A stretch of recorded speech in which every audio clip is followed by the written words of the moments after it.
श्री गोपाल कृष्ण भगवान की जय. श्रीमद भगवद्गीता अध्याय 8 संक्षिप्त मराठी अर्थ. पुढील भाग. ब्रह्मदेवाचा एक दिवस 1000 चतुर्युगांचा असून रात्रही 1000 चतुर्युगांची असते. जे योगी हे तत्वतः जाणतात ते काळाचे स्वरूप जाणणारे होत. सर्व चराचर भूत समुदाय ब्रह्मदेवाच्या दिवसाच्या आरंभी अव्यक्तापासून म्हणजे ब्रह्मदेवाच्या सूक्ष्म शरीरापासून उत्पन्न होतात आणि ब्रह्मदेवाच्या रात्रीच्या आरंभी त्या अव्यक्त नावाच्या ब्रह्मदेवाच्या सूक्ष्म शरीरातच विलीन होतात. हे पार्था, तोच हा भूत समुदाय पुन्हा पुन्हा उत्पन्न होऊन प्रकृतीच्या अधीन असल्यामुळे रात्रीच्या आरंभी विलीन होतो आणि दिवसाच्या आरंभी पुन्हा उत्पन्न होतो. त्या अव्यक्ताहून फार पलीकडचा दुसरा अर्थात विलक्षण जो सनातन अव्यक्त भाव आहे तो परमदिव्य पुरुष सर्व भूते नाहीशी झाली तरी नाहीसा होत नाही. त्याला अव्यक्त अक्षर असे म्हणतात. त्यालाच श्रेष्ठ गती म्हणतात. ज्या सनातन अव्यक्त भावाला प्राप्त झाल्यावर मनुष्य परत येत नाही ते माझे सर्वश्रेष्ठ स्थान होय.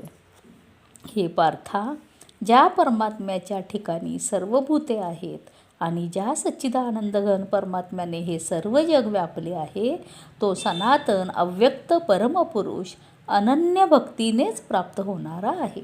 हे अर्जुना, ज्या काळी शरीराचा त्याग करून गेलेले योगी परत जन्माला न येणाऱ्या गतीला प्राप्त होतात आणि ज्या काळी गेलेले परत जन्माला येणाऱ्या गतीला प्राप्त होतात तो काळ अर्थात 2 मार्ग मी सांगेन. ज्या मार्गात ज्योतिर्मय अग्नीची अभिमानी देवता आहे, दिवसाची अभिमानी देवता आहे, शुक्ल पक्षाची अभिमानी देवता आहे आणि उत्तरायणाच्या 6 महिन्यांची अभिमानी देवता आहे, त्या मार्गात मेल्यावर गेलेले ब्रह्मज्ञानी योगी वरील देवतांकडून क्रमाने नेले जाऊन ब्रह्माला प्राप्त होतात. ज्या मार्गात धुराची अभिमानी देवता आहे, रात्रीची अभिमानी देवता आहे, कृष्ण पक्षाची अभिमानी देवता आहे आणि दक्षिणायनाच्या 6 महिन्यांची अभिमानी देवता आहे, त्या मार्गात गेल्यावर मेल्यावर गेलेला सकाम कर्मयोगी वरील देवतांकडून नेला जातो. पुढे तो चंद्रतेजाला प्राप्त होऊन स्वर्गात आपल्या शुभकर्मांची फळे भोगून परत येतो. कारण जगाचे हे 2 प्रकारचे शुक्ल आणि कृष्ण अर्थात देवयान आणि पितृयान मार्ग सनातन मानले गेले आहेत. यातील ज्या मार्गाने गेले असता परत यावे लागत नाही अशा मार्गाने गेलेला त्या परमगतीला प्राप्त होतो आणि दुसऱ्या मार्गाने गेलेला पुन्हा परत येतो म्हणजे जन्ममृत्यूला प्राप्त होतो. हे पार्था, अशा रीतीने या 2 मार्गांना तत्वतः जाणल्यावर कोणीही योगी मोह पावत नाही.